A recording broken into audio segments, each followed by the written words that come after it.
Hello viewers, स्वागत है आप सभी का मेरे यूट्यूब चैनल स्कूल ट्यूशन गुरुजी में। आज हम बात करेंगे वर्कशीट 44 के बारे में, जो कि 25 अगस्त के लिए जारी की गई है। ये क्लास 6 to 8 की वर्कशीट है। यहाँ बच्चे अपना नाम लिखेंगे या क्लास टीचर का नाम लिखेंगे। अब ध्यान दें, तो हमने जो पुरानी वर्कशीट पढ़ी थी, यानी कि वर्कशीट 43 जो थी हमारी, वो किस चीज़ की थी? इंग्लिश बेस्ड वर्कशीट थी, थीम बेस्ड वर्कशीट थी। जहाँ पे हमने क्या ध्यान दिया था? यहाँ पे हमने यमुना को, रिवर को बचाने के तरीकों के बारे में पढ़ा था। और अब ये साइंस बेस्ड वर्कशीट है, इसमें क्या पढ़ रहे हैं हम? यमुना के पॉल्यूशन के बारे में पढ़ेंगे हम। तो आइए देखते हैं क्या क्या लिखा हुआ है इसमें। यहाँ पे लिखा हुआ है, दिल्ली के लिए पानी का मुख्य स्रोत यमुना नदी है, लेकिन दुर्भाग्य से पूरे भारत में ये सबसे अधिक प्रदूषित नदी बन चुकी है। तो क्या लिखा है ये कह रहा है कि दिल्ली में पानी का मुख्य स्रोत पानी का यमुना होने का कारण, यह यमुना है का मतलब ये है कि हमारा जो मेन पानी है, यानी कि हमें पानी नहाने के लिए या कपड़े धोने के लिए या पीने के लिए, खाना पकाने के लिए, इन सब चीज़ों के लिए जो पानी चाहिए वो हमें कहाँ से मिलता है? यमुना से मिलता है दिल्ली वालों को। लेकिन दुर्भाग्य से क्या हो गया है, ये नदी प्रदूषित हो चुकी है बहुत ज़्यादा। आगे क्या कह रहा है? जिसकी वजह से अब इसे मृत नदी की संज्ञा दे दी गई है या दी जाने लगी है। मृत नदी की संज्ञा कैसे दी जाने लगी है? क्योंकि इसका पानी अब इस्तेमाल लायक नहीं रह गया है, पीने लायक नहीं रह गया, ना किसी काम लायक रह गया। तो इस वजह से इसे मृत नदी की संज्ञा दे दी गई है। इस नदी में लगभग 19 नालों का गंदा पानी छोड़ा जाता है। आगे क्या कह रहा है ये कि इस नदी में लगभग 19 गंदे नालों का पानी छोड़ा जाता है, जो इसके पानी को प्रदूषित करता है। तो ये क्या करता है? इसके पानी को प्रदूषित करता है। तो इस वजह से ये क्या हो गई है? ये प्रदूषित नदी हो चुकी है और इसे मृत नदी कहा जाने लगा। आइए तो आगे बढ़ते हैं। अच्छा, अब इसमें एक फिगर दी हुई है, एक छोटी सी फिगर दी हुई है। ये क्या कह रही है? सबसे पहले दिखा रही है यमुना प्रदूषित है।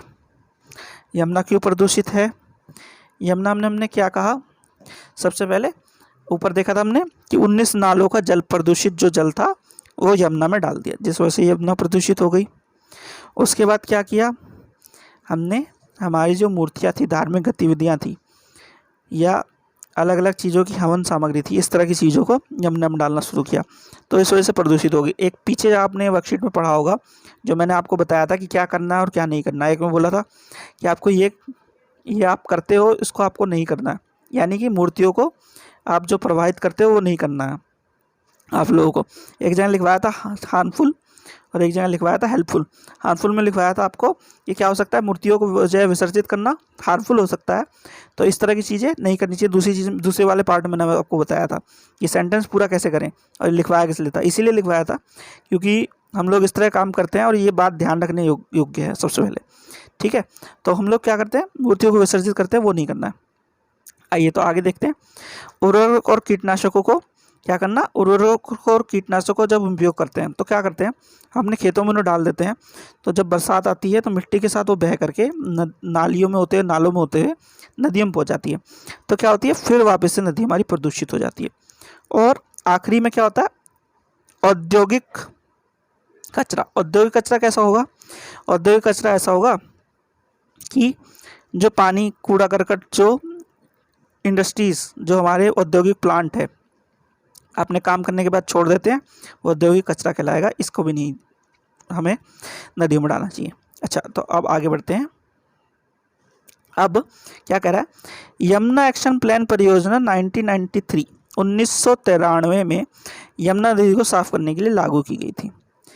यमुना नदी को साफ करने के लिए क्या किया गया? यमुना एक्शन प्लान परियोजना बनाई गई। जब ये परियोजना बनाई गई तो क्या हुआ? सरकार ने अब तक इस परियोजना में अरबों रुपए खर्च कर चुके हैं। सरकार क्या कर चुकी है? अब तक इस परियोजना में अरबों रुपए खर्च कर चुकी है, लेकिन अभी भी ये नदी हमारी आदतों की वजह से बुरी स्थिति में है। तो क्या कह रहा है ये? लेकिन अभी भी ये नदी हमारी आदतों की वजह से बुरी स्थिति में है। तो क्या हुआ कारण? कि हमारी गलतियों की वजह से ये नदी अभी भी बुरी स्थिति में है। अच्छा, अब एक चीज़ वापस से ऊपर आ जाइए। अब हम क्या कर सकते हैं इन चीज़ों को सुधारने के लिए? हम क्या कर सकते हैं इन चीज़ों को सुधारने के लिए? सबसे पहले इधर देख लेते हैं क्या कर सकते हैं। इसमें हमारे यहाँ दिल्ली में बहुत से सीवेज ट्रीटमेंट प्लांट हैं, यानी हमारे जो प्रदूषित करने वाले स्रोत हैं उनको सीवेज ट्रीटमेंट करके उनको पानी को स्वच्छ बना करके हम कूड़ा अलग और पानी को यूज़ करने लायक या नदी में डालने लायक बनाते हैं उससे, तो उनकी संख्या बढ़ा देनी चाहिए। दूसरा, उर्वरक और कीटनाशकों का प्रयोग कम से कम मात्रा में खेत में करना चाहिए ताकि यमुना प्रदूषित ना हो और हमारी मिट्टी भी प्रदूषित ना हो। ठीक है। तीसरा क्या कर सकते हैं, धार्मिक गतिविधियों के लिए हम बड़े बड़े टैंक्स या आर्टिफिशियल या कृत्रिम पोखर या तालाब बना करके उसमें मूर्तियों को प्रवाहित कर सकते हैं, जिनको बाद में नगर निगम के द्वारा अपने स्थानों पर पहुंचाया जा सकता है, जहां से कि इनका प्रॉपर डंप हो सके और इनको नुकसान ना पहुंचाया जा सके, मूर्तियों को, और किसी की भावनाओं को ठेस भी ना पहुंचे। अगली चीज़ क्या कर सकते हैं, औद्योगिक कचरे का निपटारा। औद्योगिक कचरे का निपटारा कैसे कर सकते हैं? औद्योगिक कचरे का निपटारा करने के लिए हमें क्या करना पड़ेगा? औद्योगिक कचरे का निपटारा करने के लिए हमें हमारे जितने भी औद्योगिक इकाइयां हैं या प्लांट हैं, वहाँ पे इनके सही तरीके से निपटारे हेतु अलग अलग चीज़ें जो लगाई जाती हैं उन्हें लगवाना पड़ेगा, ताकि ये हमारी यमुना नदी को प्रदूषित ना करें। ठीक है बच्चों, चलो तो आगे बढ़ते हैं। अब देख लेते हैं ज़रा क्या आगे क्या कह रहा है। आगे कह रहा है, अब अपने विचारों को निम्न प्रश्नों के उत्तर के रूप में व्यक्त कीजिए। अच्छा, तो अब कुछ प्रश्न उत्तर हैं, उनके बारे में पूछ रहा है। पहला प्रश्न है, दिल्ली में पानी का मुख्य स्रोत क्या है? हम सभी को पता है, जो हमने पढ़ा था ऊपर, दिल्ली में पानी का मुख्य स्रोत क्या है? दिल्ली में पानी का मुख्य स्रोत यमुना नदी है। ठीक है। अब अगला, आपके विचार से यमुना प्रदूषण के क्या कारण हैं? क्या क्या कारण हैं? यही सारे कारण हैं। प्रदूषित यमुना के क्या कारण है? एक, यमुना में प्रदूषित जल का प्रवाहित होना और कीटनाशकों का इस्तेमाल करना, धार्मिक गतिविधियों का होना और औद्योगिक कचरे का बिना जो सफाई किए हुए प्रदूषित करने के लिए नदी में बहा देना। अगला क्वेश्चन है तीसरा, यदि आपके पास अलादीन की तरह का एक जादुई चिराग हो तो आप जिनसे यमुना नदी के लिए कौन सी 3 इच्छाएं पूरी करने के लिए कहेंगे?